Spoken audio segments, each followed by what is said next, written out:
when you have those multiple ways, it builds confidence in the ways that the student happens to be especially gifted, and allows them that safety to then build the confidence in the areas where they're maybe not as gifted, because they don't feel the high stakes. There's not as much pressure involved.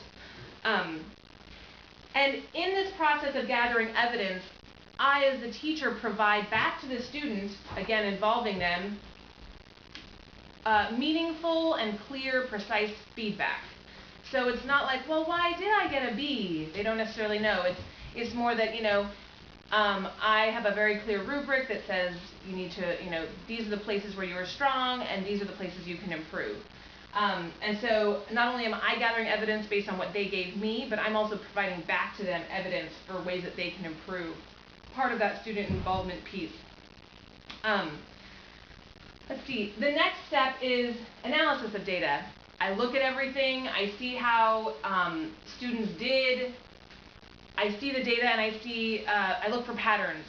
Maybe most people did fine here, but maybe there were some clear weaknesses in the way I conveyed the material to them, or just in the way that they were able to absorb the material.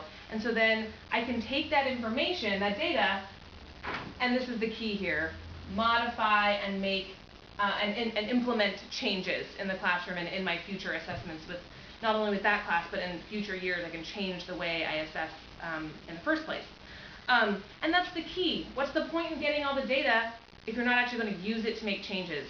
And so I personally am a big proponent of reflecting on an assessment once I've received the data, and analyzing and see ways that I can improve and make changes for the future, but also for future years, but specifically even for that class. If there was a big hole in something in their knowledge, I know I need to go back to that next week or the next day and make those changes.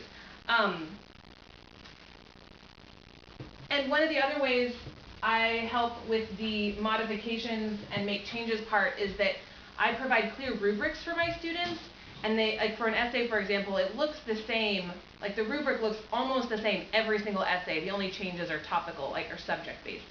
If they're writing about the natural rights philosophers versus food security.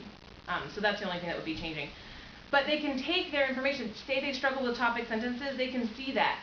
And they can see their growth throughout their, however many essays they write in a year, that topic sentences are improving, or they can see topic sentences are a struggle, I need to focus on that.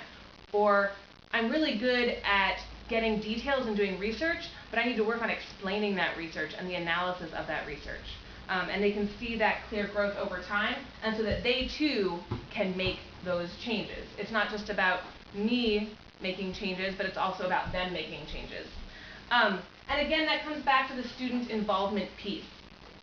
It's essential to have them involved in the process the entire time. Otherwise, they're passive figures in this, but really they're the ones learning. And when they're involved and can take ownership, it's then a meaningful experience, and that promotes student learning, and that promotes student achievement in the long run.